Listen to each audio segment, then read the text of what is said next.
चलो भाई, तो अपन क्या करेंगे, आइए नेमिंग के डाउट्स करते हैं। तो जो क्वेश्चंस पूछे हैं वो मैं लिख देता हूँ। कॉम्प्रिहेंशन 4 है, ठीक है, मैं लिख दूंगा। और आइए नेमिंग में एक्सरसाइज 2 का पार्ट 1। सो एक्सरसाइज 2 के P1 की बात कर रहे हैं। P1 में अपन को मुझे बताना है क्वेश्चन 10 और पार्ट 2। P2 के लिए मुझे बताना है दैट इज 2, 6, 7 और कॉम्प्रिहेंशन 4। कॉम्प्रिहेंशन 4, इसके अलावा अगर कोई डाउट है तो मुझे बताओ भाई।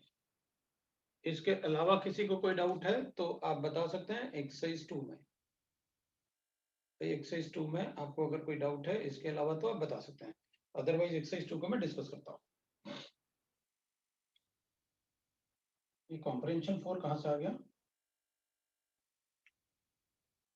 We have to leave isomerism part. बिल्कुल, आपको आइसोमरिज्म पार्ट छोड़ना है। मैंने आपसे कहा था कि आप आइसोमरिज्म पार्ट छोड़ देना। कॉम्प्रिहेंशन तो अपने पास 1, 2 कॉम्प्रिहेंशन थे, अपने पास 2 ही कॉम्प्रिहेंशन है। तो actually question 2, 6, 7 are of part 3। 2, 6, 7 are of part 3, ठीक है, तो पार्ट 3 हो गया। पार्ट 2 में किसी को कोई डाउट होगा तो पूछ लेगा वो। पार्ट 2 का 3, ठीक है। और कोई डाउट होगा तो comprehension of is of part 4, मतलब पार्ट 1 का 3। पार्ट 1 का 3 भी लिख लेता हूं मैं। 10 भी था, 3 भी था। Comprehension is of part 4। कौन सा comprehension? There are 2 comprehension. Part 2 का 3 मैंने लिखा, पार्ट 2 का 3 लिखा हुआ है। पार्ट 4 का 1 एंड 2। पार्ट 4 का 1 एंड 2, ठीक है। पार्ट 4 का भी 1 एंड 2 लिख लिया मैंने। कॉम्प्रिहेंशन 2 लिखा हुआ है। कॉम्प्रिहेंशन 2, ठीक है भाई। और अगर किसी को और कोई डाउट होगा तो बता देगा। अब अपन डिस्कस करना शुरू कर देते हैं। तो मैं पार्ट 1 से शुरू कर लेता हूँ। चलो भाई, ठीक है। वैसे काफी कुछ आपने रिपीटिशन होगा काफी कुछ, तो अपन और वो तो छोड़ना ही था अपन को। आइसोमरिज्म वाले क्वेश्चंस वो अपन साथ में ही करेंगे। मुझे, ठीक है, एक्सरसाइज 2 के पार्ट 1 को कंप्लीट करना है। पार्ट 1 का था क्वेश्चन नंबर 3 में मुझे ऐसे गिवन है।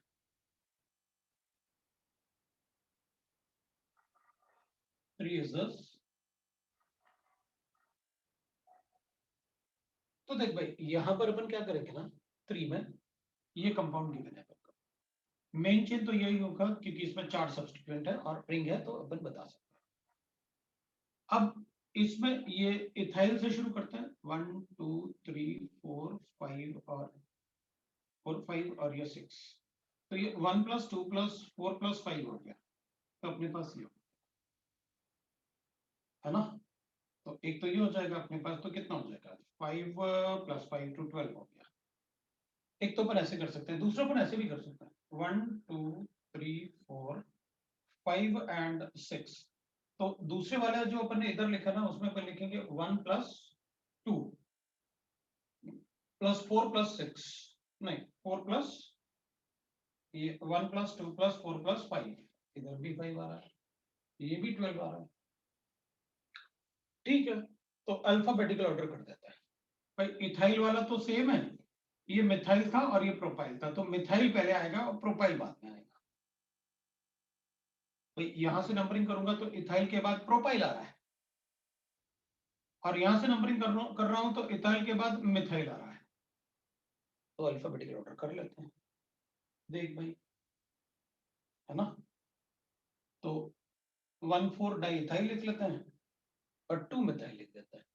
ये अल्फाबेटिकल ऑर्डर, ये वाला अल्फाबेटिकल ऑर्डर में सही आ रहा है नंबरिंग। तो कर देते हैं अपन ये वाले नंबरिंग, क्योंकि वो अल्फाबेटिकल ऑर्डर के हिसाब से सही आ रहा था बिल्कुल। तो ये अपनी नंबरिंग हो जाएगी। कर दिया, हो गया। तो आप अल्फाबेटिकल ऑर्डर से मैंने उसको कर दिया।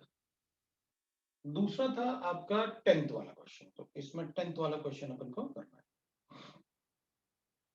10th वाले क्वेश्चन में मुझे गिवन है IUPAC name of picric acid, picric acid is this, तो लिख दो भाई उसमें। पिक्रिक एसिड का किसी ने लास्ट टाइम मैंने बताया तो था इसका फॉर्मूला पिक्रिक एसिड का, 103 में पूछा था ना किसी ने, तो ये पिक्रिक एसिड है, इसका IUPAC नेम बताना है।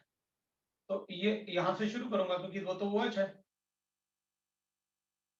तो अपन लिखेंगे 2,4,6 ट्राई नाइट्रोफिनॉल, ट्राई नाइट्रोफिनॉल। तो अगर ये गिवन है तो अपन यही बताएंगे भाई 2,4,6 try nitrophenol, phenol is IUPAC name. 2,4,6 try nitrophenol लिखा अपन ने। अब जैसे ऑप्शन ए और बी में कार्बोक्सिलिक एसिड कहां दिख रहा था अपन को, कार्बोक्सिलिक एसिड। अब 2,4 डाई नाइट्रो थोड़ी था, ये तो पिक्रिक एसिड में 3 नाइट्रो होते हैं, लास्ट टाइम मैंने बताया था, किसने पूछा भी था 3 में सर, मतलब which is not a which does not have carboxylic acid and that is a acid, ऐसा कुछ क्वेश्चन पूछा था आपने। पार्ट 2 का क्वेश्चन नंबर 2 पूछा है आपने, नहीं 3, पार्ट 2 का क्वेश्चन नंबर 3 पूछा है। नंबर ऑफ कंपाउंड्स, मैं अब पार्ट 2 का क्वेश्चन नंबर 3 की बात कर रहा हूं, तो उसमें अपन को बताना है number of compound in which the carbon atom of functional group can be counted in the main chain. ठीक है भाई, तो इसका तो काउंट करो भाई, करो इन द मेन चेन, कितने कार्बन हैं, 1 2 3 4 5 ऐसे प्रेजेंट है, इसमें तो नहीं कर सकता भाई, इसको तो ट्राइसाइनो लिखना पड़ेगा, पहले वाले का तो नहीं कर सकता, ए वाले का नहीं कर सकता, क्योंकि ए वाले में अपन तभी कर सकते थे जब ये डायरेक्टली अटैच ना होगा, मैंने आपको बताया हुआ है ऐसे, कार्बोक्सिलिक एसिड लेके, ऐसे मैंने क्लास में बताया हुआ है। और अगर अपन ऐसे लिखेंगे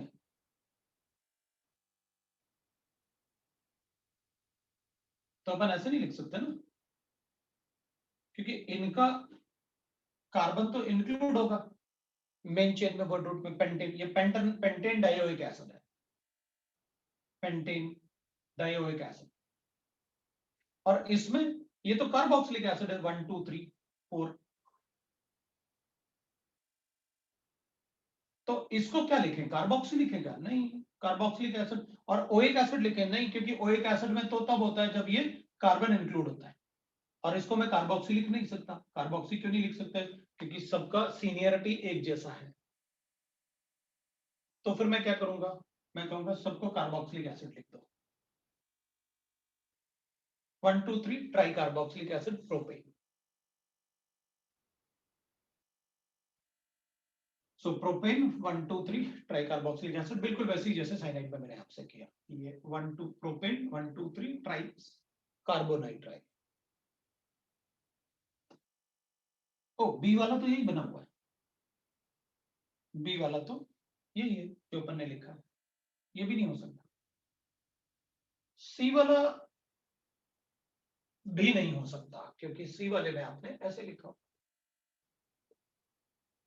इससे भी COH है और इससे भी COH हटाते हैं, अपन को तो सिर्फ ये लिखना पड़ेगा, वन सी वाले में भी नहीं हो सकता।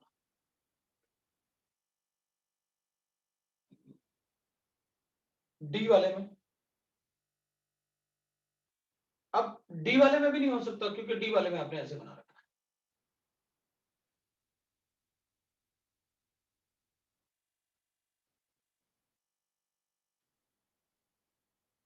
है, डी वाला आपने ऐसे बना रखा है, तो मैं इसमें भी नहीं कर सकता, क्योंकि ऐसे चेन नहीं बना सकता ना मैं, क्योंकि ये डायरेक्टली अटैच्ड है इससे, नहीं लिख सकता, तो डी वाला भी नहीं हो सकता।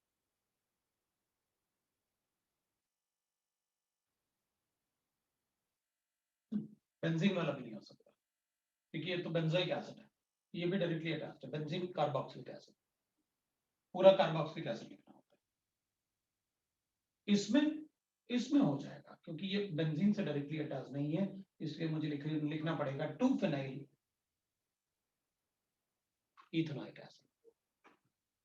It is only one carbon, one compound जिसमें आप फंक्शनल ग्रुप के कार्बन को नंबरिंग कर सकते हैं। तो उसने पूछा था number of compound in which carbon atom of the functional group can not be counted in the main chain, इसके अलावा बाकी सभी में अपन नहीं कर सकते count. So number of carbon atom, the number of carbon atom of functional group can be counted बताना था, तो एक ही अपना आंसर है भाई, एक में काउंट कर सकते हैं। पार्ट 3 का, अब पार्ट 3 की बात करते हैं।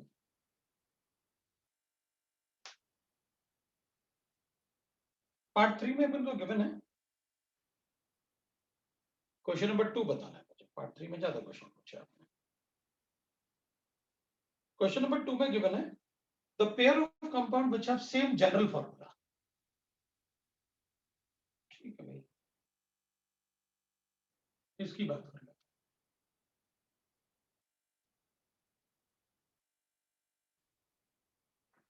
इसमें भी DU 4 है, इसमें भी DU 4 है,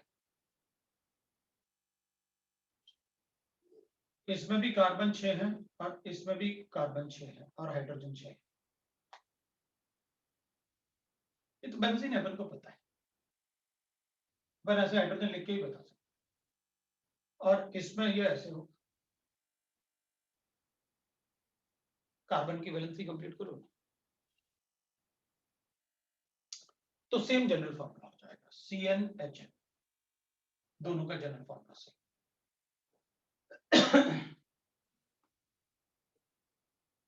बी की बात करते हैं। बी में ना दोनों में DU सेम है, DU 2 है, इसका भी DU इज इक्वल टू 2 है और इसका भी DU ऐसे कितना है 2 है, एक रिंग है और एक डबल बॉन्ड। ये C6 हो जाएगा और हाइड्रोजन हो जाएगा, 2 DU है तो C6H14 होना चाहिए 10, और ये C5 है और हाइड्रोजन हो जाएगा, 2 DU है तो 10 - 4 6 हो जाएगा, इधर हाइड्रोजन 6 हाइड्रोजन 8 हो गया। 12। अब अपन जनरल फॉर्मूला देखते हैं।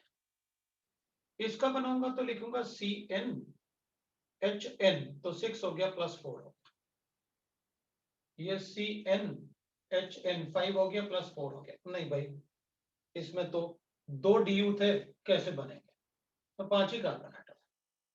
अगर Cn है 6 है तो 6 + 4 कर दिया तो 10 हो जाएगा। अब इधर भी Cn लिखूंगा और इधर भी अपन 5 प्लस, इधर 5 लिखूंगा तो 5 + 5 हो रहा है, तो नहीं 5 + 3 हो रहा है, तो गलत हो जाएगा, ये अलग हो जाएगा, तो वो आंसर नहीं होगा। जनरल फॉर्मूला अलग अलग हो गए। फिर अपन कहेंगे भाई इसमें ना C वाले की बात करते हैं। अपने पास ऐसे गिवन है और एक ऐसे गिवन है, तो अपन कहेंगे देख भाई इसमें भी जनरल फॉर्मूला सेम नहीं होना चाहिए।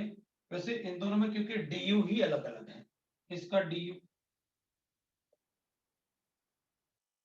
1 है और इसका DU 2 है, अलग अलग होगा, तो जनरल फॉर्मूला कैसे आएगा।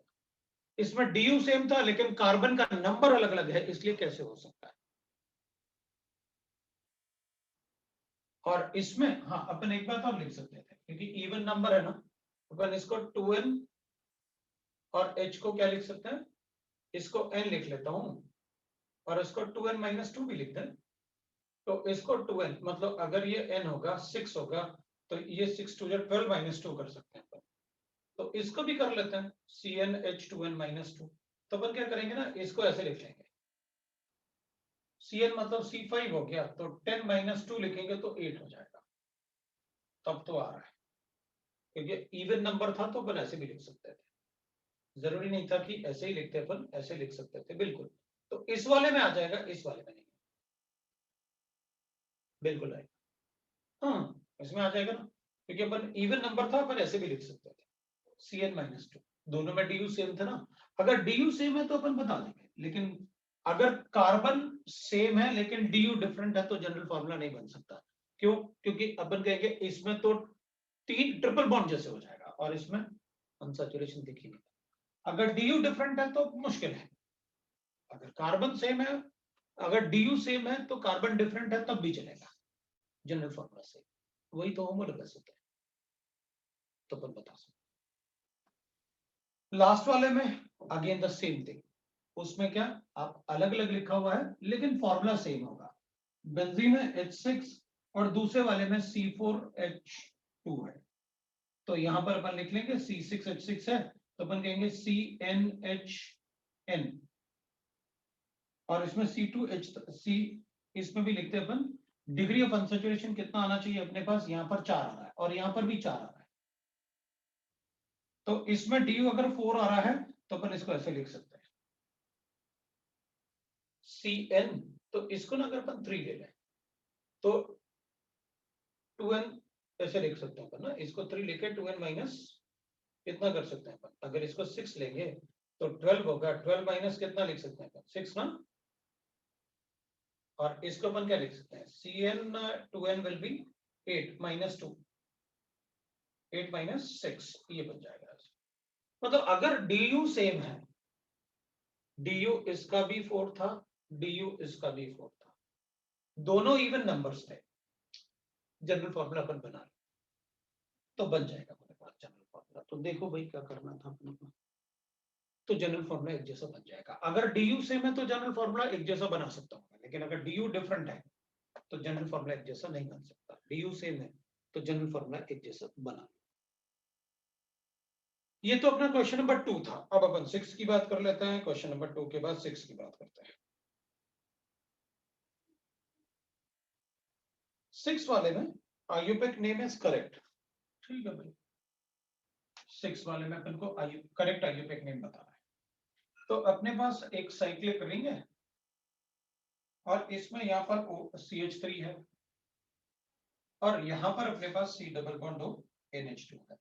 अपन को पता है अपन ऐसे लिखेंगे, तो पहले अपन लिखेंगे 2 मिथाइल, दिस इज साइक्लोपेंटेन, और ये होगा कार्बामाइड। तो अपन लिखेंगे correct IUPAC name 2 methyl, correct है, फिर साइक्लोपेंटेन आना चाहिए, फिर कार्बोक्सामाइड चलेगा, ये वाला करेक्ट है, कार्बोक्सामाइड लिखा हुआ है। अब अपन को पता है दिस इज लाइक दिस, तो ये कार्बोनाइल क्लोराइड होता है, साइक्लोहेक्सेन कार्बोनाइल क्लोराइड या कार्बोक्सी क्लोराइड, तो अपन लिखेंगे साइक्लोहेक्सेनॉइल क्लोराइड, गलत है। हेक्सेनॉइल क्लोराइड तो अपन तब बोलते हैं जब ये कार्बन में इंक्लूड होता है, अपन ऑयल तो तब लिखते हैं जब ये कार्बन वर्ड रूप में इन्वॉल्व होता है, तब अपन ऑयल लिखते हैं, दिस इज इथेनॉइल क्लोराइड।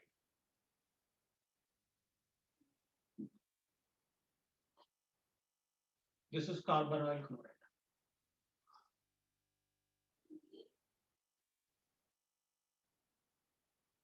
ये होना चाहिए था, उधर सिर्फ क्लोराइड लिखा हुआ है, तो साइक्लोहेक्सेन कार्बोनाइल क्लोराइड होता तो मैं सही मान लेता, वो नहीं लिखा हुआ तो गलत मान, सो वो गलत है। अब इसमें कार्बोनाइट्राइल हो गया ये, और यहाँ पर अपन मिथाइल लिखेंगे, तो चलो भाई लिखते हैं, इधर से नंबरिंग करेंगे।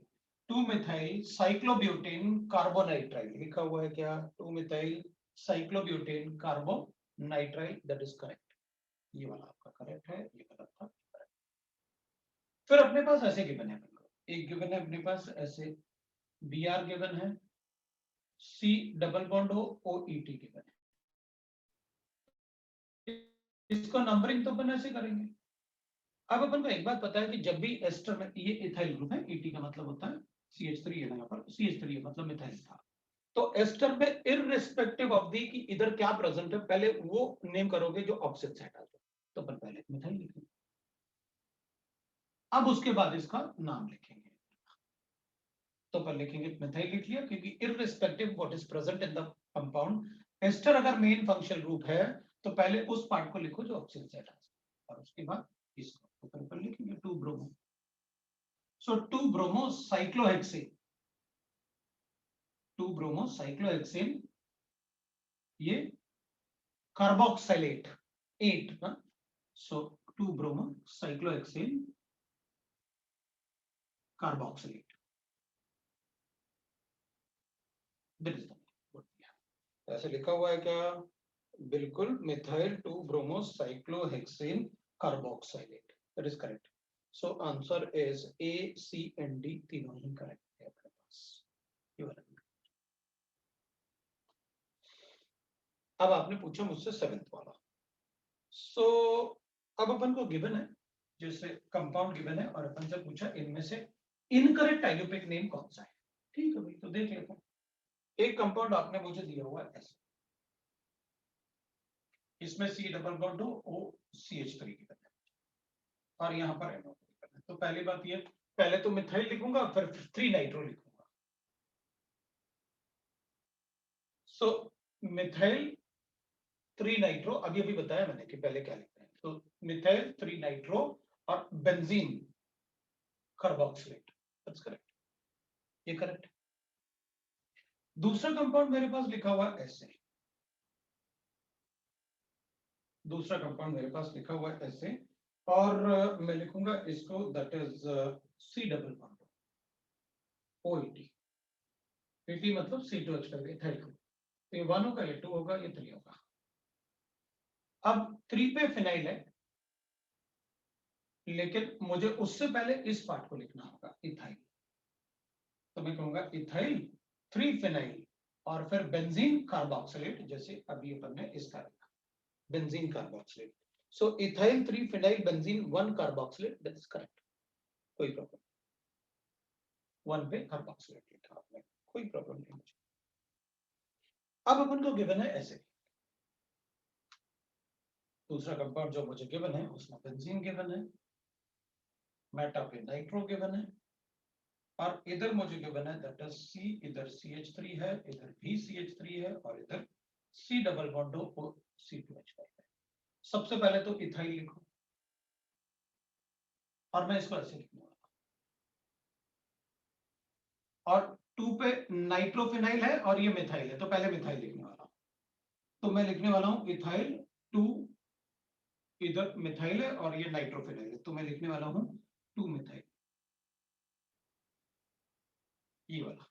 और फिर मैं लिखने वाला हूं 2 पे नाइट्रो फिनाइल, सो 2 नाइट्रो 3 नाइट्रोफिनाइल, ये नाइट्रोफिनाइल। फिर कितना होगा, 1 2 3 कार्बन एटम, मतलब प्रोपेन वाला हो गया, तो प्रोपनोएट। ये लो भाई, ये प्रोपनोएट हो गया, 3 कार्बन एटम वाला एस्टर। तो अपन क्या बताएंगे, अपन लिखेंगे भाई इसमें तो इथेनॉइट लिखा हुआ है इसकी जगह, और इथेनॉइट लिखोगे तो गलत हो गया। तो अपन कब यूज, अपन से पूछा गया सर ये कार्बोक्सिलेट कब यूज करेंगे, तो हाँ, तो कार्बोक्सिलेट अपन कब यूज करेंगे, तो 8 तो एस्टर में आता है, तो जब भी अपन इस कार्बन को वर्ड रूट में इंक्लूड नहीं कर पाएंगे तो कार्बोक्सिलेट यूज करेंगे, और वर्ड रूट में यूज इन्वॉल्व कर पाएंगे तो फिर कार्बोक्सिलेट क्यों होगा, सिर्फ 8 बचेगा। ठीक है, और फिर अपन लिखेंगे लास्ट वाला डी वाला। डी वाला तो शायद अपन ने क्लास में ही किया हुआ है, 1 1 1 ट्राई क्लोरो, क्योंकि इसमें 3 सब्स्टिट्यूएंट है, इसमें 2 ही सब्स्टिट्यूएंट, ये H था ना, तो इसमें 2 ही सब्स्टिट्यूएंट है और इसमें 3 सब्स्टिट्यूएंट है, तो ये 1 हो जाएगा, ये 2 हो जाएगा। तो अपन यहां पर लिखेंगे 1 1 1 ट्राई क्लोरो, ट्राई क्लोरो। फिर अपन लिखेंगे 2 2 लिख सकते हैं अपन, दैट इज, अब दोनों ही ऑर्गेनिक कंपाउंड है तो इसमें डाई भी लिख सकते हैं, और अगर ऑर्गेनिक कंपाउंड में फर्दर सब्स्टिट्यूशन है कोई, तो इसमें डाई क्लोरो लिखना होगा, तो अपन बिस लिख लेते हैं।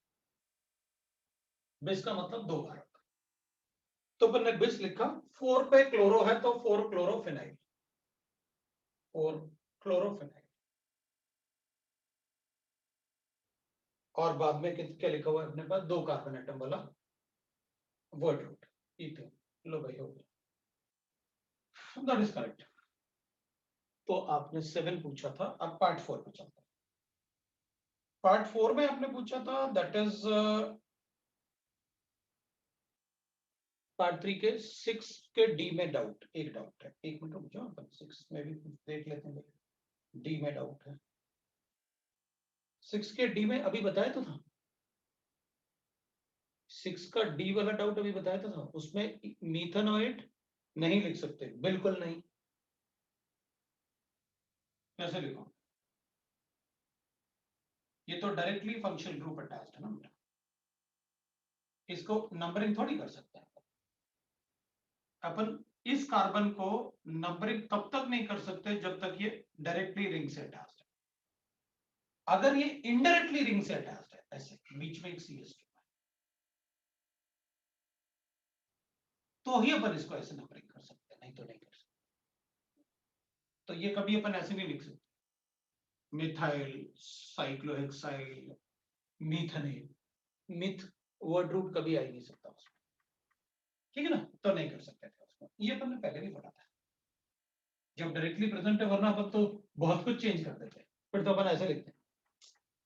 देखो कितना बढ़िया होता, फिर तो मजा आ जाता अपन। ये लो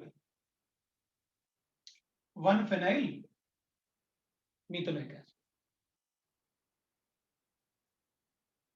नहीं लिख सकते ना, वो गलत है, ठीक है ना।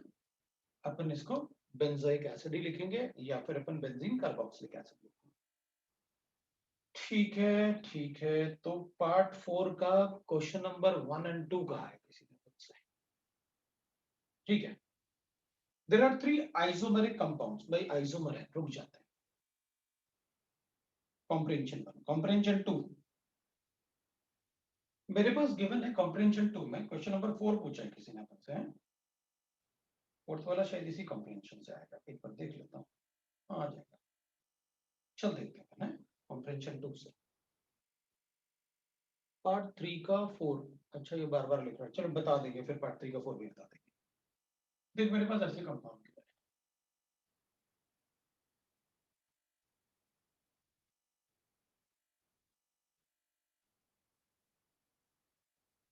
मेरे पास ऐसे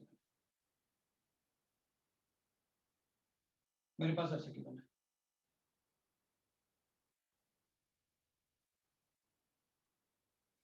और मेरे पास ऐसे गिवन है।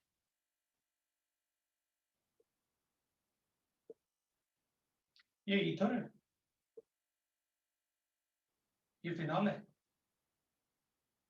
ये अल्कोहल है, क्योंकि फिनॉल और अल्कोहल, फिनॉल ये डायरेक्टली अटैच्ड है ना, अगर बेंजीन रिंग से वो डायरेक्टली अटैच्ड है तो फिनॉल है, नहीं अटैच्ड है डायरेक्टली तो अल्कोहल है, और ये एस्टर है। एक कार्बन वाला एस्टर, ये कार्बोक्सिलिक एसिड बिल्कुल नहीं है। कार्बोक्सिलिक एसिड होता तो ऑक्सीजन से हाइड्रोजन अटैच्ड होता। ये मेरे लिए कॉमन नेम, मैं कॉमन नेम लिख रहा हूँ,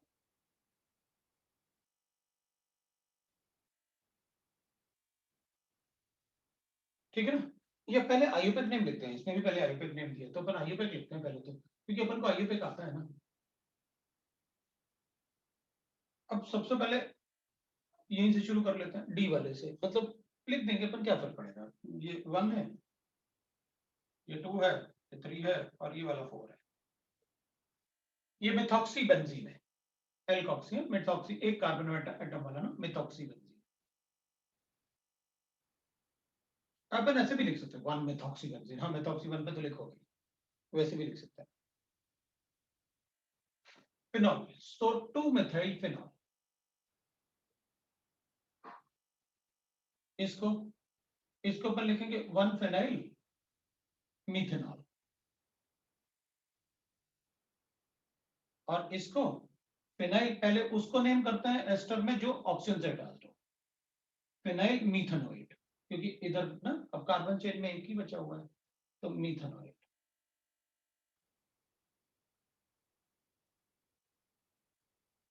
अब अपन बात करते हैं कॉमन नेम। इसमें ऐसा कुछ भी नहीं कि मैं कॉमन नेम में आपको कुछ बताऊं, वो याद ही करना होता है। इसको बोलते हैं एनिसॉल,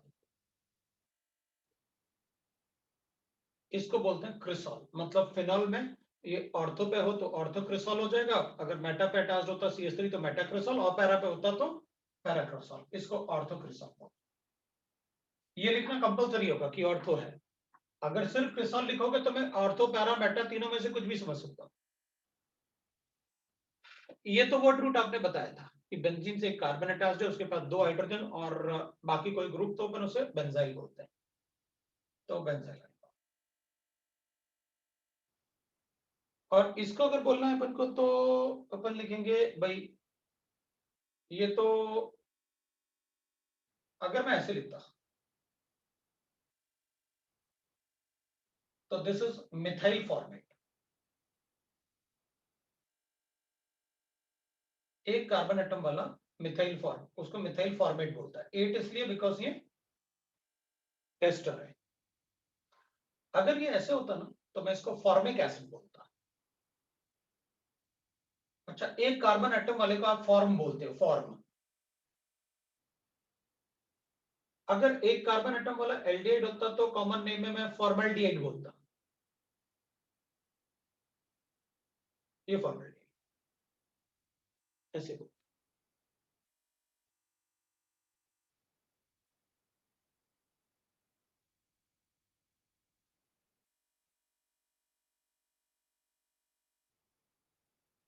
तो अपन क्या करेंगे, ये तो हो गया फॉर्मेट, फिनाइल फॉर्मेट बोल सकते हैं।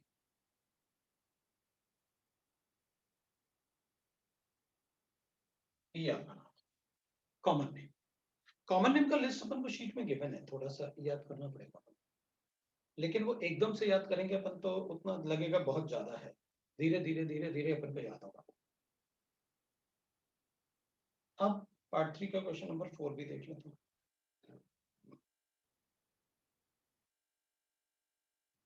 ये पार्ट 3 का question number 4। compound the compound with only primary hydrogen atom is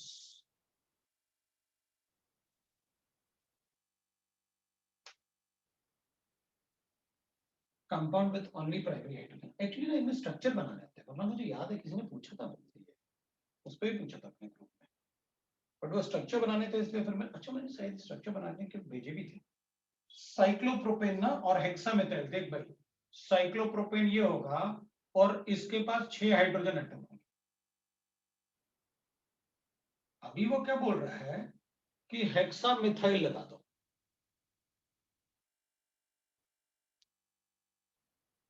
6 methyl group लगा दिए। अब इसमें इधर तो एक भी हाइड्रोजन एटम नहीं होगा, और ये जो कार्बन एटम है ये एक ही तरफ से कार्बन से अटैच है, तो सारे के सारे 1 डिग्री होंगे कार्बन एटम। ये 4 डिग्री कार्बन एटम है, और 4 डिग्री कार्बन एटम के पास हाइड्रोजन होता ही नहीं है, सारे के सारे 1 डिग्री हैं इसमें। ए इज करेक्ट। अब अगर अपन ऐसे लिखेंगे तो दिस इज नियोपेंटेन। नियोपेंटेन होते तो सारे के सारे 1 डिग्री होते हैं, लेकिन इसने लिखा अपन को नियोहेक्सेन, तो एक चेन बढ़ाना पड़ेगा, इस इट इज नियोहेक्सेन। अब ये वाला तो 2 डिग्री कार्बन एटम आ गया, तो इसमें 2 डिग्री हाइड्रोजन भी होंगे। जो 2 डिग्री कार्बन एटम होता है उसके हाइड्रोजन भी 2 डिग्री होते हैं,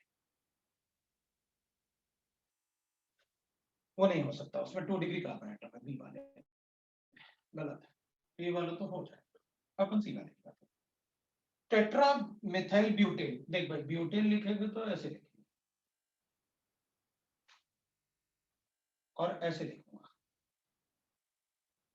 अब टेट्रा मिथाइल बनाने के लिए मैं यहां तो लगा नहीं सकता, वरना फिर ब्यूटेन नहीं रहेगा। अगर यहां मिथाइल ग्रुप लगाऊंगा तो यहां तो लग नहीं सकता, मतलब कार्बन चेन तो मैं बढ़ा नहीं सकता, इसलिए ये दोनों तो फिक्स हो गए, वरना कार्बन चेन बढ़ जाएगा। तो मुझे टेट्रा मिथाइल के लिए क्या करना पड़ेगा, ये जो हाइड्रोजन है ना इसके पास, ये जो हाइड्रोजन थे ना, इन हाइड्रोजन को मिथाइल ग्रुप में कन्वर्ट कर, ये टेट्रा मिथाइल, और चेन आपका 4 का ही रहेगा। तो फिर भाई इसमें तो सिर्फ 1 डिग्री ही रहे, ये भी नहीं बचे, यहाँ भी कोई हाइड्रोजन नहीं, सी भी हो गया। डी की बात करते हैं, हेक्सामिथाइल बेंजीन। अब बेंजीन होता है तो ऐसे होता है, हर एक कार्बन के पास एक ही हाइड्रोजन एटम हो सकता है। अब आप कह रहे हैं हेक्सामिथाइल, कहीं और थोड़ी लगा सकते हैं, इन्हीं कार्बन को कन्वर्ट करेंगे मिथाइल में।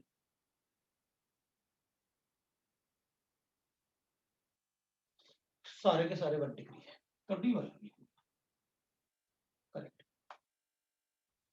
ये आपका आंसर।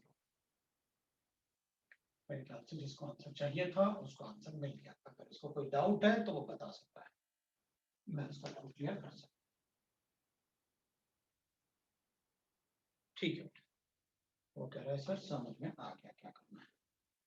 अब ये तो हो गया अपने आईयूपैक नेम। अब इसमें सिर्फ आइसोमरिज्म बचा हुआ है। आइसोमरिज्म अपन साथ में पढ़ लेंगे। पहले मैं चाहता हूँ कि वो AP2 वालों का आईयूपैक हो जाए कंप्लीट। मैं कोशिश करूंगा इसी वीक में कंप्लीट कर।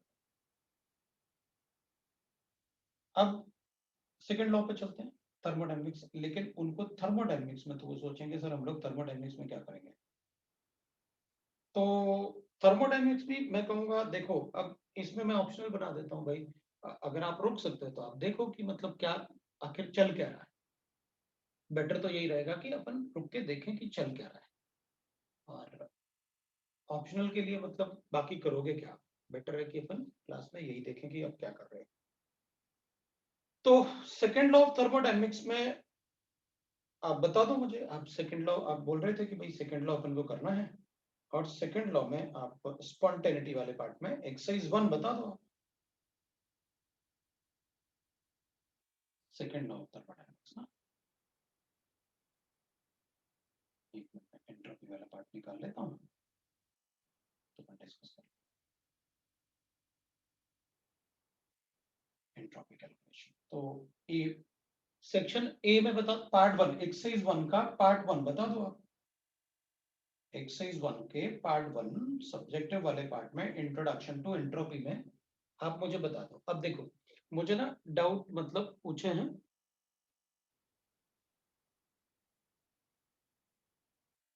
तो अपन चेक कर लेते हैं।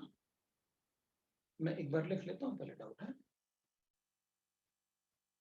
पार्ट 1 का A3 का ए और A3 B3 B4 C4 और एक्सरसाइज 1 के पार्ट 1 का A2 AC का 3। ठीक है, और उसके बाद A4 B1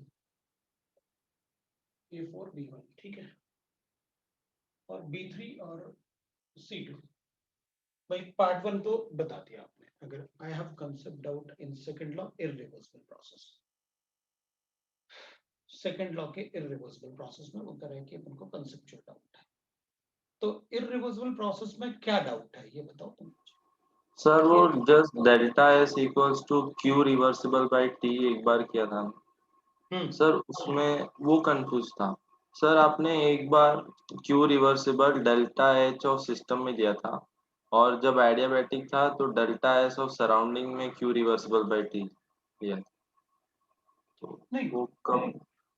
एक मिनट है, इररिवर्सिबल वाला पार्ट देख लेते हैं पर एक मिनट रुकना है, मैं बता देता हूँ उसको। देख भाई जब आप मुझसे कहोगे ना इररिवर्सिबल प्रोसेस है, ठीक है ना, और उसमें आप अगर आपको कोई डाउट जाता है ना किसी का, तो आप मैक्सिमम क्वेश्चन पूछ डालो, मुझे कोई प्रॉब्लम नहीं होगी। जब अपन इररिवर्सिबल की बात करते हैं तो अपन एक काम करते हैं आइसोथर्मल की बात, आइसोथर्मल इररिवर्सिबल प्रोसेस। अब इररिवर्सिबल प्रोसेस था तो मुझे एक बात पता था, delta S total will be equal to greater than 0, delta S of surrounding. पहले सिस्टम लिख लेते हैं फिर surrounding, delta S of surrounding equal to 0, ये बनेगा। आइसोथर्मल प्रोसेस है सिस्टम के लिए तो हमेशा अपन ये यूज करते हैं, that is NCV ln of T2 by T1 plus NR ln of V2 by V, ये यूज करते हैं। तो आइसोथर्मल प्रोसेस है तो इसको तो 0 मान लिया मैंने, तो ये मेरे पास आ गया NR ln of V2 upon V1। अगर प्रेशर गिवन होता तो P1 पे P2 कर लेते। अब मुझे सराउंडिंग मतलब रिवर्सिबल के मुझे सराउंडिंग से डील करना है, तो मैंने आपसे कहा था कि सराउंडिंग बहुत बड़ा रिजर्वायर होता है और सराउंडिंग के सारे कैलकुलेशन इररिवर्सिबल जैसे करने हैं। तो अपन ने कहा था कि भाई अब आप सर ये बता दो कि एक्सपेंशन की बात कर रहे हो या कंप्रेशन की बात कर रहे थे, तो अपन ने शायद क्लास में एक्सपेंशन से किया था। एक्सपेंशन का मतलब होता है W <0। क्योंकि V2 बड़ा होता है V1 से, तो Q ग्रेटर देन 0 मतलब पॉजिटिव। आपने कहा surrounding is a very big or large reservoir. So all calculations with respect to irreversible process. तो अपन ने कहा ठीक है भाई, आप वर्क डन इररिवर्सिबल की बात कर रहे हो ना, तो मैं क्यों इररिवर्सिबल की बात कर लूंगा। तो अपन ने कहा ठीक है, जो डेल्टा एस ऑफ सराउंडिंग है उसको Q irreversible divided by T कर दूंगा, ये कर दूंगा।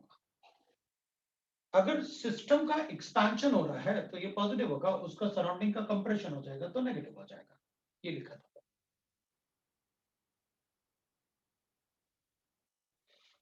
तो अपन ने कहा था कि भाई n R L N of V2 upon V1 है और ये Q इररिवर्सिबल कैलकुलेट कर लेते हैं। तो Q इररिवर्सिबल क्या होगा, तो अपन ने कहा था W इररिवर्सिबल होता है minus P external into V2 minus V1।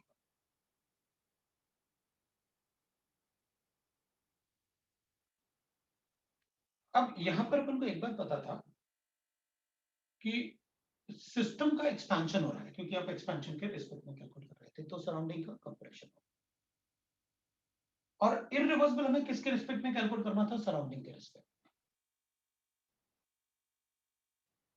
तो अगर सराउंडिंग के रिस्पेक्ट में कैलकुलेट करना है तो भाई सराउंडिंग का वर्क डन इररिवर्सिबल, अगर सराउंडिंग का वॉल्यूम, क्योंकि कंप्रेशन हो रहा होगा सराउंडिंग का, तो वॉल्यूम तो छोटा होगा, इससे मतलब वर्क डन इररिवर्सिबल मेरे पास पॉजिटिव आ।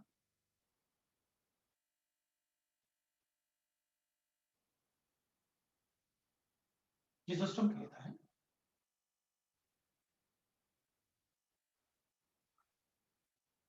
तो क्यों, हाँ तो वो तो आपने वहां लिख दिया था ऐसे कि भाई क्यू नेगेटिव आएगा। क्यू नेगेटिव क्यों आएगा मुझे पता है। तो अपन ने कहा भाई ये क्यू आप कैलकुलेट कर लो, कैसे कैलकुलेट करें क्यू, ये है ना, इसको आप पॉजिटिव में लिख लो। भाई अगर वर्क डन ये है आपका और ये वैल्यू छोटा है इससे, तो ये पॉजिटिव आएगा, तो क्यू यही वैल्यू को मैं नेगेटिव में लिख लूंगा।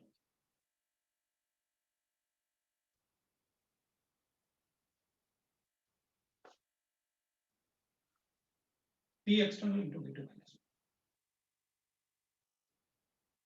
ये,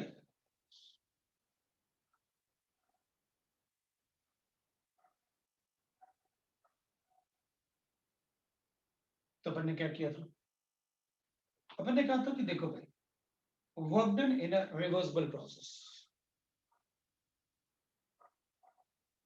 ये वैल्यू बहुत ज्यादा होगा उसके कंपैरिजन,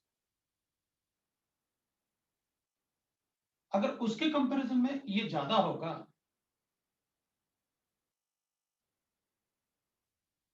तो डेल्टा इसको पॉजिटिव बताएं।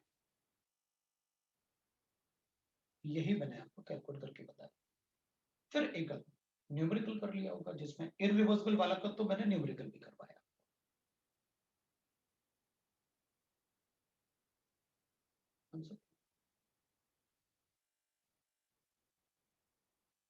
अब यही चीज अगर अपन आइसोथर्मल की जगह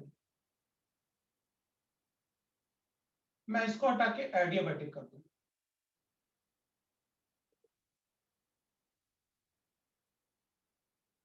तो अपन कहेंगे सर अगर एडियाबैटिक करोगे तो एडियाबैटिक का सराउंडिंग से क्या लेना देना, इट्स आइसोलेटेड सिस्टम, इसको तो हटा दो, उसकी बात ही नहीं कर सकते, इसकी बात ही नहीं करनी मुझे तो एडियाबैटिक में, है ना। हमें सिर्फ क्या बात करनी है, हमें सिर्फ बात करनी है सिस्टम की।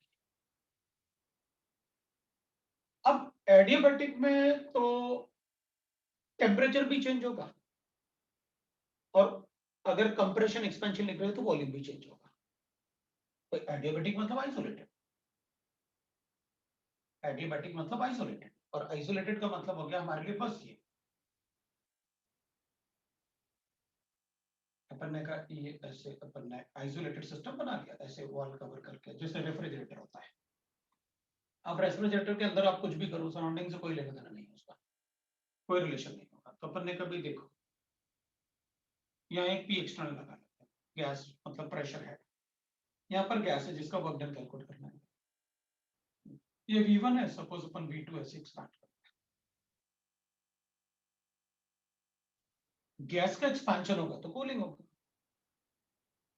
एक्सपैंड करोगे तो पार्टिकल जो आपस में अट्रैक्टेड रहे होंगे वो दूर जाएंगे, तो कुछ एनर्जी यूज होगा तभी तो दूर जाएंगे, जिसको आप एडियाबैटिक प्रोसेस में कहोगे कि वो आपस में ब्रेक होने के लिए उनका अट्रैक्शन थोड़ी सी एनर्जी चाहिए, एक्सपेंशन से कूलिंग होती है, इसलिए अपन बोलते हैं।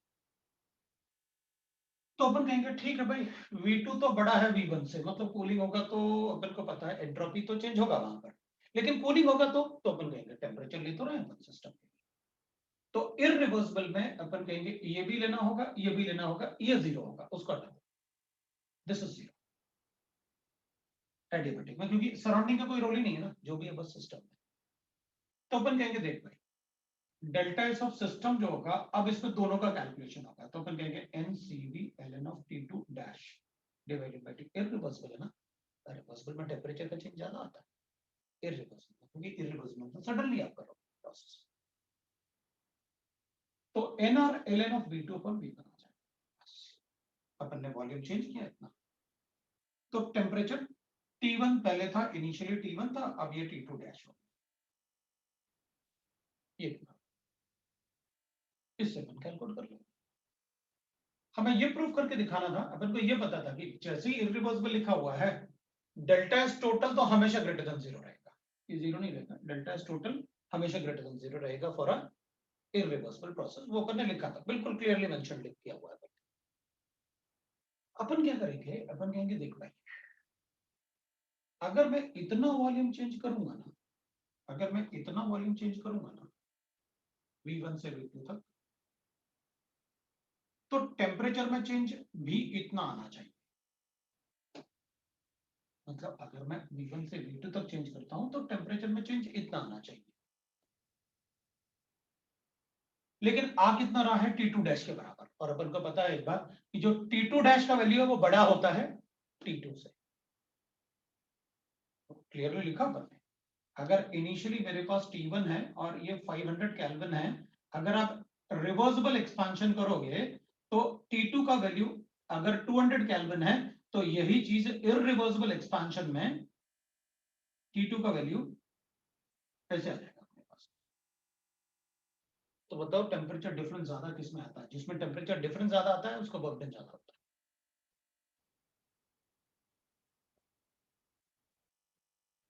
मतलब T2 डैश इररिवर्सिबल है तो फिर T2 डैश। तो अगर वॉल्यूम इतना चेंज करेंगे तो टेम्परेचर में इतना चेंज आना चाहिए, मतलब मैं इसको ये तो बता सकता हूं कि अगर इतना वॉल्यूम चेंज करता तो टेम्परेचर में कितना आता है इररिवर्सिबल के हिसाब, रिवर्सिबल के हिसाब से, जबकि आ कितना रहा है इतना। तो जो वॉल्यूम चेंज आएगा वो तो इस टेम्परेचर के रिस्पेक्ट में आएगा ना, वॉल्यूम चेंज तो मैक्सिमम उतना चेंज आना चाहिए था ना।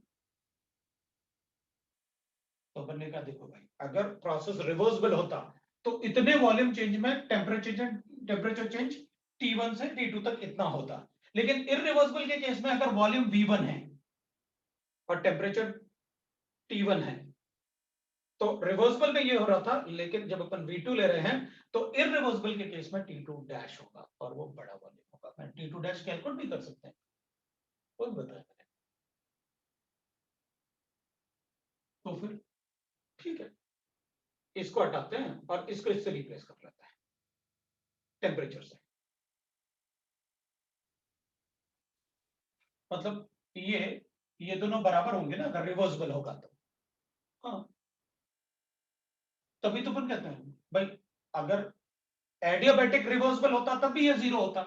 तो इसको अपन कैसे बताते कि डेल्टा एस टोटल जीरो है, जब अपन क्या बोलते कि भाई जितना वॉल्यूम एक्सपेंड किया उससे एंट्रोपी बड़ी होगी और टेम्परेचर कम होने से एंट्रोपी कम हो जाएगी, इसलिए ये वैल्यू उतना माइनस हो गया जितना ये प्लस हुआ था। एक्सपेंशन से अगर एंट्रोपी +2 ही है तो टेम्परेचर कम करने से एंट्रोपी -2 हो जाएगा, इसलिए वो 0 आएगा।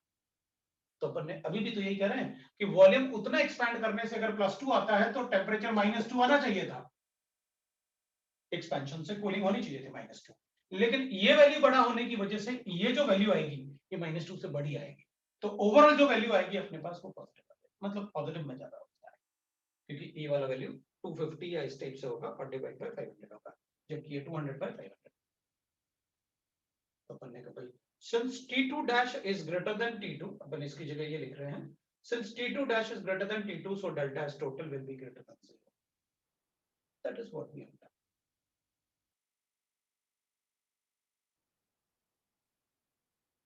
ये सेकंड लॉ में मैंने आपको पता है जो भी आपने पढ़ा होगा,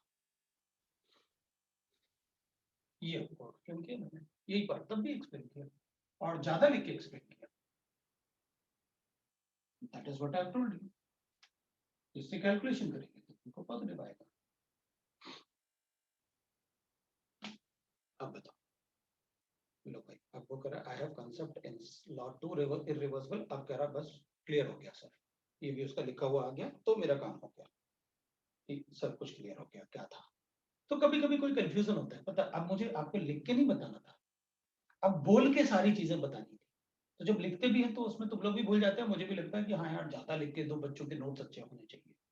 अभी क्या ना सीधी सीधी बात करनी थी, सीधा लिखा तो था आपने, जो ये ऐसे एरो बना दिए थे आपने, सब कुछ बता दिए थे इसमें, वो सब मुझे कोई फर्क नहीं पड़ता उसमें, बस T2 डैश कैलकुलेट करना आना चाहिए, वो भी मैंने इक्वेशन से बता दिया था। अच्छा ठीक है, अपन क्वेश्चन सॉल्व करते हैं। A3 का A का 2 लिखा है पहले, entropy of solution is higher than that of pure liquids, entropy of mixing हो गया ना, entropy of mixing is always greater than 0, बता तो है, मोल फ्रैक्शन का वैल्यू छोटा होता है, entropy of mixing is always greater than 0 because में रैंडमनेस ज्यादा होगा। भाई पहले अपन सिर्फ N2 N2 NN को ऐसे N2 में अरेंज कर रहे थे, अगर इसमें थोड़ा सा O2 डाल दो तो बीच में O2 आ जाएगा, तो N का arrangement, number of ways of arrangement बढ़ जाएगा,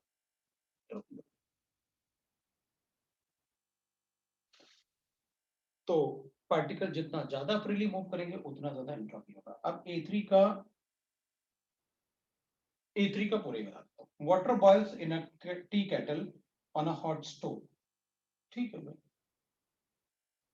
अब केटल का मतलब हो गया क्लोज्ड सिस्टम, आइसोलेटेड नहीं है, मतलब मैं चाय का केटल ले लिया मैंने और चाय केटल ऐसे क्लोज्ड होता है, तो अपन क्या करेंगे, अपन कहेंगे देख भाई सिस्टम की एंट्रोपी अगर किसी को भी वेपराइज करेगा ना एंट्रोपी बढ़ेगी, क्योंकि लिक्विड वेपर में कन्वर्ट होकर रैंडमनेस बढ़ेगा, डिसऑर्डरनेस बढ़ेगा। एंट्रोपी मतलब डिसऑर्डरनेस, जहां डिसऑर्डरनेस बढ़ रहा है वो एंट्रोपी बढ़ेगी। तो अपन ने कहा water boils in a tea kettle on a hot stove, entropy बढ़ेगी, तो एंट्रोपी ऑफ सिस्टम ग्रेटर, तो अपन कहेंगे एंट्रोपी ऑफ सराउंडिंग,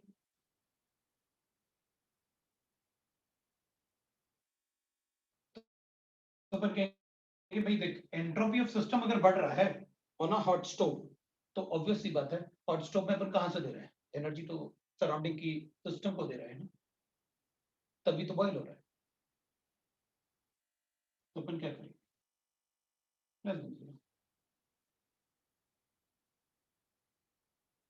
फिर दूसरा आपने कहा ice in ice cube tray, ठीक है भाई ice in ice cube tray, upon tray मतलब ऐसे बना देते हैं, चलो अपन तो ऐसे ले लेते हैं, आइस क्यूब ट्रे वैसे मैंने देखा हुआ वो आइस जमा हुआ है, अपन को पता है कैसे होता है, left on a table melts,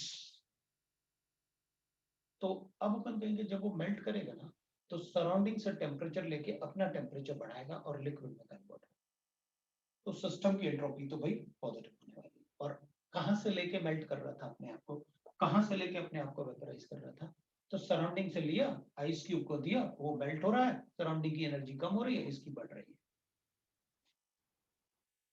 system melt हो रहा है, सराउंडिंग उसकी एनर्जी जा रही है,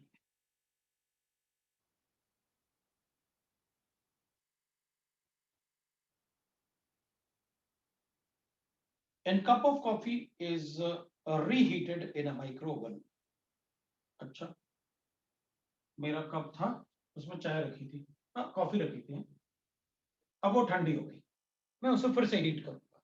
हाँ, तो जिसको हीट करोगे उसका एंट्रोपी बढ़ेगा। और माइक्रो ओवन मतलब मैं बाहर की एनर्जी अंदर दे रहा हूं ना, अपने आप थोड़ी हो रहा है हीटिंग, तो इसकी एनर्जी बाहर से अंदर देंगे ना अपन, तो इसकी एंट्रोपी बढ़ेगी और बाहर की एंट्रोपी कम होगी। E4,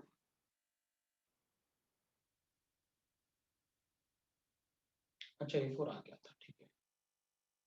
फिर A3 का C, A3 तो सभी बता दिए मैंने, A वाला पार्ट हो गया, B3 बताना है मुझे, B1 B3, B पे चलते हैं अपन, B पे B1 भी पूछा है, अब देखना B1 मान लेना है।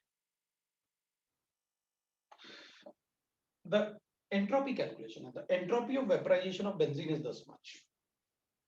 डेल्टा एस ऑफ वेपराइजेशन मुझे क्या पता कितना, 85 जूल्स पर केल्विन पर मोल। और आधे क्वेश्चन में तो तुम लोग यूनिट में गलती कर रहे होगे, देखते जाना।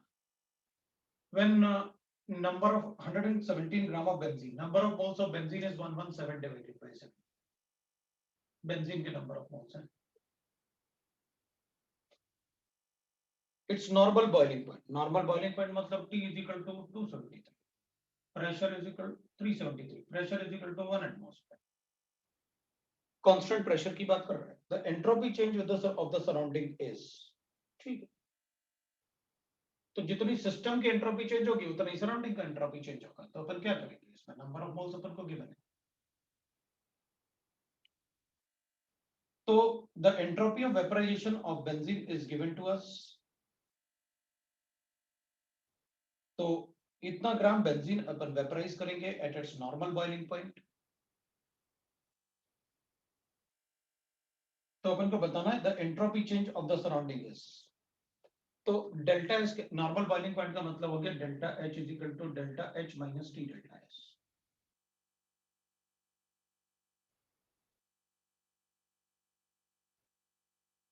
तो सराउंडिंग का एंट्रोपी देख लेते हैं भाई, जितना सिस्टम का पॉजिटिव एंट्रोपी होगा नेगेटिव सराउंडिंग का उतना नेगेटिव हो जाएगा। हमें बस ये चाहिए, ये पर मोल है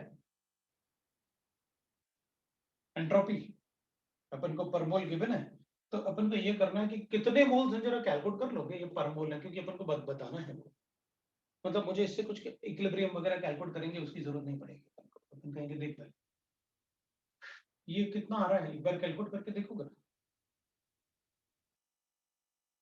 मोल्स 1.5 मोल्स, मेरा काम हो गया, ये लो भाई 1.5 मोल्स, तो अपन क्या करें, ये अपन को गिवन है पर मोल, तो एंट्रोपी ऑफ सिस्टम भाई पर मोल तो होता है 85 और 1.5 मोल्स है तो टोटल एंट्रोपी चेंज इतना आएगा। अब ये क्या था, वेपराइजेशन हो रहा था, इसका वेपराइजेशन होगा तो delta S of system is greater than 0, तो डेल्टा एस ऑफ सराउंडिंग अभी लिखा अपन ने काफी सारा, लो भाई आंसर हो गया, उसको नेगेटिव साइन में लिख दो। कोई सिस्टम की एंट्रोपी अगर बढ़ेगी, वेपराइजेशन, सभी वेपराइजेशन प्रोसेस में सिस्टम की एंट्रोपी बढ़ेगी, कंडेंसेशन में सिस्टम की एंट्रोपी, भाई हमें तो सीधी सीधी बात है, ये दिमाग लगाना है कि एक्सपेंशन हो रहा है एंट्रोपी बढ़ेगी, कंप्रेशन हो रहा है एंट्रोपी कम हो जाएगी, सिस्टम की एंट्रोपी बढ़ रही है सराउंडिंग की कम हो रही है, तो जितना सिस्टम का बढ़ेगा उतना सराउंडिंग का कम हो जाएगा। उसने लिखा ना नॉर्मल बॉइलिंग पॉइंट इस पे, इसका मतलब है delta G is equal to 0।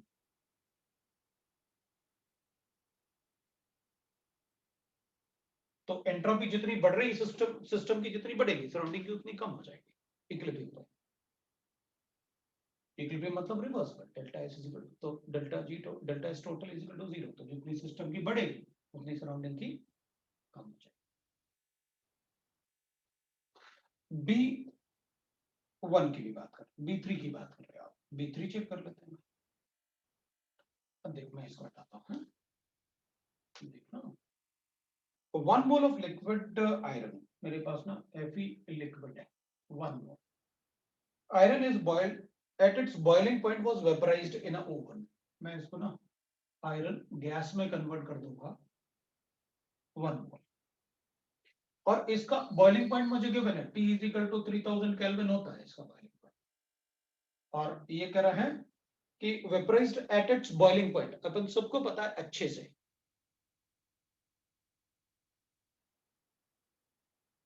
जब भी अपन किसी के बॉइलिंग पॉइंट की बात करते हैं ना, तो वहां इक्विलिब्रियम होता है, और इक्विलिब्रियम पे डेल्टा जी 0 होता है। अब ये कह रहे हैं अपन से, if iron boils at 3133 kelvin. अच्छा, मैंने इसको इस टेम्परेचर पे हीट किया, जबकि बॉइलिंग पॉइंट कितना था, जबकि boiling point is this 3133 kelvin, ये इसका बॉइलिंग पॉइंट। ठीक है भाई, and the enthalpy of vaporisation is given to me, और डेल्टा एच ऑफ वेपराइजेशन मुझे क्यों बना, डेल्टा एच ऑफ वेपराइजेशन, अगर इसको वेपराइज करना है तो अपन कहेंगे देख भाई, delta H of vaporisation 349 kilojoule पर, ये है अपने पास। अब ये कह रहा है कि भाई determine delta H system surrounding universe, ये वो सब बता दो आप, तो मुझे बता देंगे, हमें क्या पता। 3500 है, अरे यार सॉरी है, उसने अच्छा हुआ अपन को बता दिया, मैंने 3000 लिखा था ना, उसने बताया जब 3500 है, वरना मैं कोई अपन का साइन गड़बड़ाता बस, कंसेप्ट कोई रहता, क्योंकि मैं तो कंसेप्ट यूज करूंगा, मुझे थोड़ी पता। अब मैं क्या सोचूंगा कि देख भाई, डेल्टा एस ऑफ वेपराइजेशन ना is equal to delta H of vaporisation divided by boiling point, लिखना है मुझे।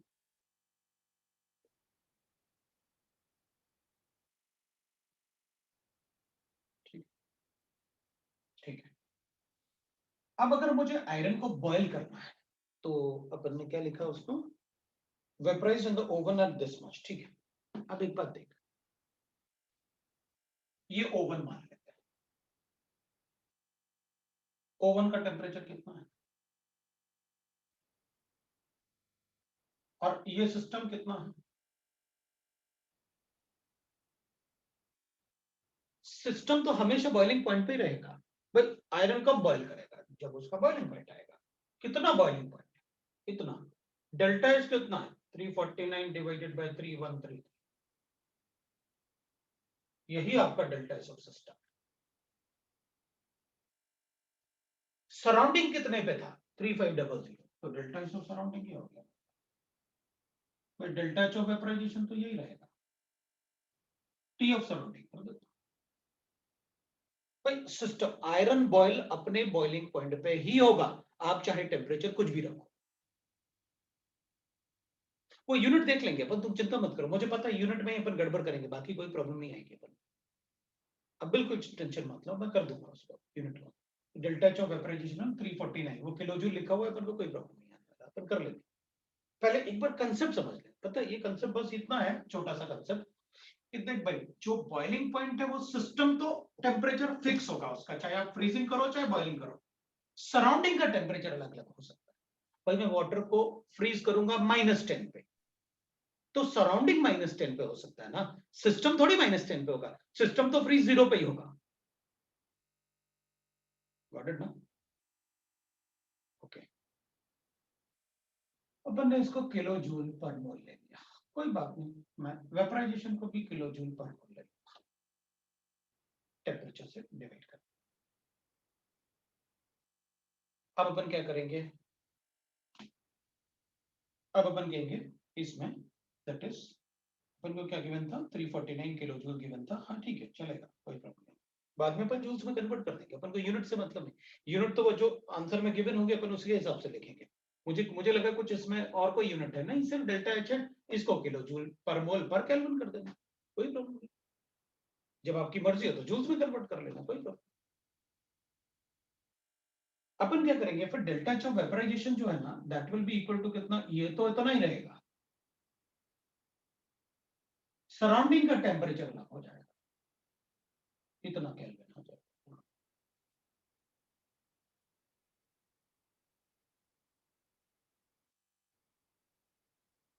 अपन क्या करेंगे, अपन कहेंगे देखो भाई, ठीक है, इसको कैलकुलेट कर लेते हैं, सिस्टम कितना आ रहा है एक बार ये कैलकुलेट करके बताओगे तुम, इसको जूल्स में कन्वर्ट कर लेना, कि एंट्रोपी अपन जनरली जूल्स में लिखते हैं, इसको भी जूल्स में कन्वर्ट कर लो,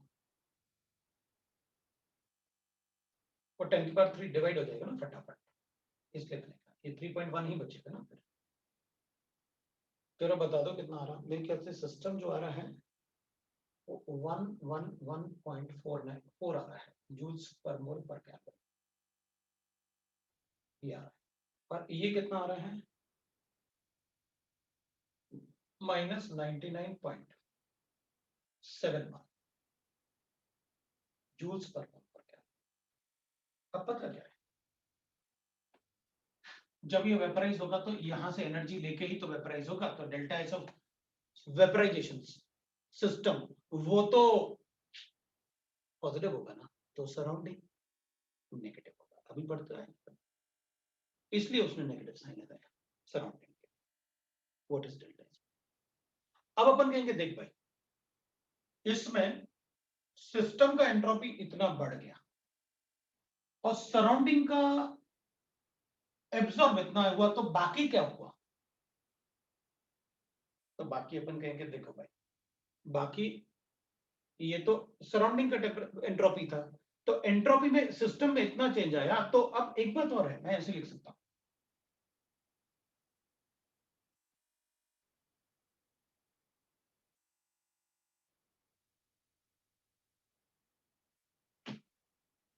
अपन को पता है, आपने लिख के बताया, सिस्टम प्लस सराउंडिंग। सिस्टम वो होता है जिस पार्ट को अपन स्टडी के लिए चूज करते हैं, सराउंडिंग वो होता है जो एक्स्ट्रा पार्ट होता है, दोनों मिला के यूनिवर्स होता है। हो गया, सिस्टम आपने दे रखा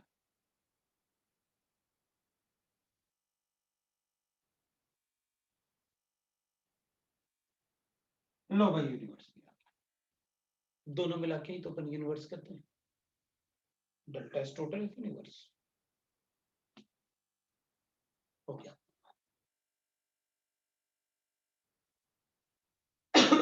अब आपने मुझसे B4 पूछा, B4 की बात अब समझ में आया ना। सराउंडिंग का टेम्परेचर चेंज हो सकता है लेकिन सिस्टम का टेम्परेचर कभी चेंज नहीं होगा। अगर बॉइलिंग पॉइंट है तो सिस्टम हमेशा बॉइलिंग पॉइंट पे ही होगा, और सराउंडिंग अलग हो सकता है, क्योंकि मेरी मर्जी में आइस को फ्रीज -10 पे करूंगा, तो अपन कहेंगे कोई बात नहीं, -10 पे करो, फ्रीज तो 0 पे ही होगा, तो सिस्टम में अपन 0 ही लेंगे। अगर फ्रीजिंग पॉइंट की बात करोगे तो सराउंडिंग आपकी मर्जी में -10 ले लूंगा 263। ठीक है। Calculate the entropy change in the surrounding when 1 mole of liquid is formed under the standard conditions 298 Kelvin। Delta H अपन को गिवन है।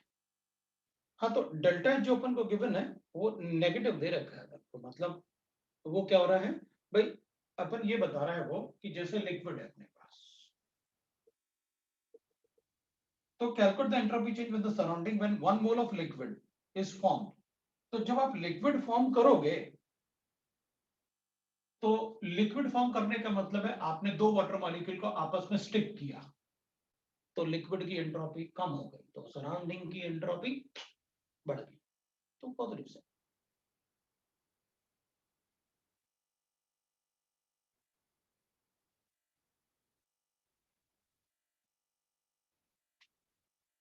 आप 1 मोल ऑफ लिक्विड बना रहे हो ना, मतलब वाटर वाटर मॉलिक्यूल को गैस से आप लिक्विड में कन्वर्ट कर रहे हो, तो दो लिक्विड जब कंबाइन करेंगे तो इनमें अट्रैक्शन होगा, अट्रैक्शन होगा तो इसकी एंट्रोपी क्या हो जाएगी सिस्टम की, लेस देन 0। तो delta S of surrounding greater than 0, तो डेल्टा एस क्या होगा, डेल्टा एच बाई 2। आप ये बता दो कितने टेम्परेचर पे डेल्टा एच आपने दे रखा है, कैलकुलेट करके बता देता हूँ। डेल्टा एस साइन उसका पॉजिटिव रहेगा सराउंडिंग के लिए और सिस्टम के लिए, क्योंकि आप जोड़ रहे हो ना सिस्टम। और साइन का ही पंगा है, साइन में बड़ा मजा आता है इसमें, तो थोड़ा सा ध्यान रखेंगे अपन, थोड़ा सा कॉमन सेंस यूज करना पड़ेगा अपन को, हो जाएगा अपने काम। तो C2 की बात कर रहे हो, अब C2 की बात कर लेते हैं। C2 में क्या बना है अपन देखते हैं। अब आपको ना काफी चीजें क्लियर हो गई होगी। अब इसके बाद आप एक्सरसाइज 2 और 3 करोगे ना, तो आपको काफी इजी लगेगा। और अपन ना क्वेश्चन जरा कर नहीं पाए क्लास में, अगर अपन क्वेश्चन क्लास में कर लेते ना थोड़े, तो आप मुझसे कुछ नहीं पूछना लेते, पता ये सारे ये सब बता के मुझे यही लग रहा है यार कुछ क्वेश्चन ही करवा दो ना, छोड़ो इनको, ये मुझसे कुछ भी नहीं पूछेंगे, उतना टाइम अपन को मिला नहीं, बट प्रैक्टिस कर लेंगे अपन कहीं कभी ना कभी इनका। A gaseous reactant A forms two different product in a parallel reaction. बनाओ, A है दो different product बनाता है, बनाओ in a parallel reaction. A का डेल्टा H मुझे given है, A to B का डेल्टा H है, that is -3 kilojoules. और डेल्टा S नॉट मुझे given है, that is equal to 20 joules per Kelvin. B के लिए मुझे given है delta H is equal to -3.6 kilojoules and delta S not is equal to -10 joules. Discuss the relative stability of on the basis of free energy of the compound. हाँ तो ठीक है, free energy इसका calculate कर लेते हैं और stability बता देते हैं भाई, जिसका नेगेटिव डेल्टा जी ज्यादा नेगेटिव आएगा उसकी स्टेबिलिटी ज्यादा, तो इसका डेल्टा जी, तो इसका डेल्टा जी नॉट हो जाएगा ए टू बी के लिए, अपन कहेंगे भाई ए टू बी के लिए delta G naught will be equal to delta H naught minus T delta H naught. तो डेल्टा एच नॉट कितना है, -300, -3000 को किलो जूल था ना और ये जूल है, माइनस टी कितना है 300 इंटू 20. ये लो भाई, ये इसका डेल्टा जी नॉट आ गया और इसका डेल्टा जी नॉट, तो अपन कहेंगे भाई delta G naught is A to C, लिख लेते हैं अपन, ए टू सी कितना हो जाएगा, डेल्टा एच नॉट गिवन है अपन को 3600 माइनस टी डेल्टा एस उसके लिए लिख लेते हैं, तो टी कितना है 300 और डेल्टा एस कितना आपके पास 10 गिवन है. ये लो भाई, ये इसका आंसर आ गया अपने पास. ये माइनस में गिवन था अपन को, है ये माइनस वाला पार्ट इधर नहीं लिखा, मैं लिख देता हूँ ये. अब आप जिसका डेल्टा जी ज्यादा कम होगा, मतलब lesser the delta G more is the stability. आप बता दो स्टेबिलिटी किसकी ज्यादा है.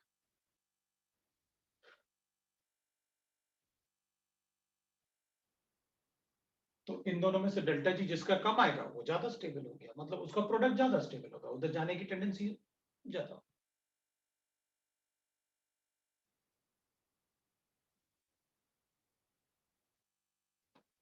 तो अपन कर लेंगे, जिसके लिए डेल्टा जी नॉट ज्यादा नेगेटिव है वो ज्यादा स्टेबल. C4 की बात करनी है मुझे. C4 में आपने गिवन है, अब देखना C4 मेरे पास एक इक्विलिब्रियम रिएक्शन है. अच्छा, अपन केमिकल इक्विलिब्रियम की बात कर रहे हैं. वैसे केमिकल इक्विलिब्रियम में भी अपन ने काफी डिस्कस किया हुआ है. एट 298 केल्विन के मुझे गिवन है, तो T अपन को 298 और K अपन को गिवन है 1.8 into 10 की पावर -7, काफी कम है. What is delta G naught of the reaction? हो गया delta G naught of the reaction, तो अपन को पता है -RT ln of Kc होता है. तो अपन क्या करेंगे, -NRT ना, तो n के RT ही लेना होता है. तो डेल्टा G naught पूछा है आपने, तो R ले लेता हूँ 8.314. यूनिट वगैरह कुछ है नहीं है, तो इसमें तो सब्जेक्ट है, तो 8.314 और टेम्परेचर कितना है 298 और K कितना है, तो लॉग में कन्वर्ट कर लेता हूँ, तो 2.303 से मल्टीप्लाई करके log of 1.8 into 10 to the power of -7. लो भाई आंसर कैलकुलेट कर लेते हैं.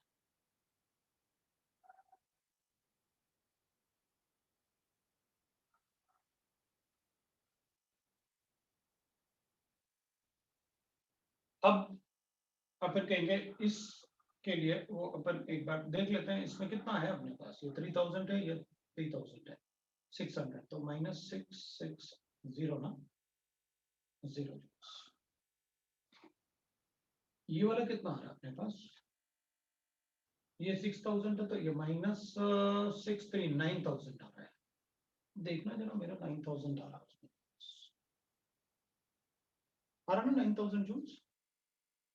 तो इसका मतलब है ए का बी में जाने का टेंडेंसी ज्यादा हो गया सी के कंपैरिजन में, तो इसका मतलब है बी ज्यादा स्टेबल रहा होगा, तभी तो प्रोसेस उस तरफ जा रहा है. इसको कैलकुलेट कर लोगे तो आएगी अपने पास, सीधा सीधा लिखा हुआ है भाई, -8.314. इसको 300 लेकर फटाफट सॉल्व कर दूंगा. 300 2.3 log of 1.8 अपन को आता है 0.26 इंटू -7 इंटू log of, इधर लेके आएंगे अपन -7, मतलब उसको सॉल्व कर लेता है ऐसे, 2.3 log of 1.8 plus log of 10 की पावर -7, ऐसे सॉल्व करते हैं.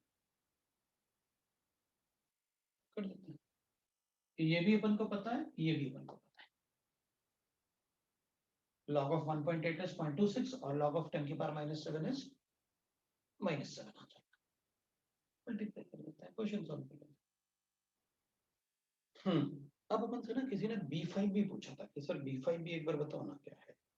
ठीक है, B5 में अपन को बताना है, मैं ये हटा रहा हूँ B5 वाला। B5 वाले में था on increasing order of increasing entropy for the given condition of the substance.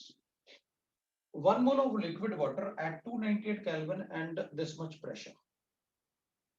ठीक है, तो अपने पास H2O लिक्विड है, 1 मोल है, सारे ही 1 मोल है, तो वैसे नहीं लिख रहे।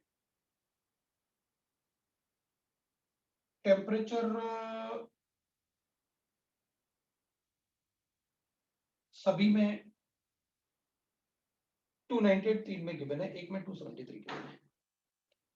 ठीक है, जिसमें टेम्परेचर कम होगा उसकी एंट्रोपी तो अपन का भी। अच्छा, प्रेशर सब में अपन को गिवन है मेगा पास्कल, मतलब 101 मेगा मतलब 10 की पावर 6 ना। अच्छा, प्रेशर सब में 1 एटमॉस्फेयर गिवन है, प्रेशर सब में 1 एटमॉस्फेयर गिवन है। लो भाई, H2O लिक्विड है, प्रेशर 1 एटमॉस्फेयर है, टेम्परेचर 298, ये फर्स्ट वाला है। सेकंड वाले में H2O आइस है, आइस होगा तो ऑब्वियसली बात है एंट्रोपी कम होगा, प्रेशर 1 एटमॉस्फेयर है, टेम्परेचर 273 है, ये तो कम ही होगा। थर्ड वाले में अपन कहेंगे H2 गैस है, इसकी एंट्रोपी तो इनसे भी ज्यादा होगी अगर प्रेशर सेम है, 1 एटमॉस्फेयर है और टेम्परेचर 298 है। अभी तक तो इसी की सबसे ज्यादा है इन तीनों में। फोर्थ वाला चेक कर लेते हैं। फोर्थ वाले में C2H6 है और प्रेशर 1 एटमॉस्फेयर है और टेम्परेचर 298 है। सबसे ज्यादा ये, क्योंकि ज्यादा number of type of atom मतलब ज्यादा number of ways of reaction, सबसे ज्यादा ये हो जाएगा, उसके बाद ये हो जाएगा, उसके बाद ये हो जाएगा, उसके बाद सबसे कम, क्योंकि टेम्परेचर भी कम है और पैकिंग भी ज्यादा है, वो सॉलिड है।